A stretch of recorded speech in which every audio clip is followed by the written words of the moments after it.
ni Junior Pulig. Paminaw ta. Tagalog.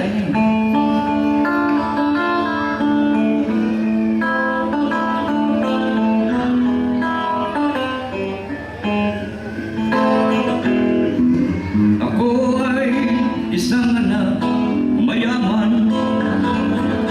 Lagi na lang litson ang aming ulam.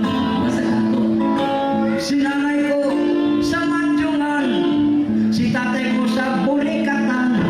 Paano na ngayon ang buhay ko? Paano lagi nato kaka? Sa akin ay walang tumatanggap. Bubuhay mga dawat. Mababaraw mo ang aking pinag-aralan. Kay Hugo man.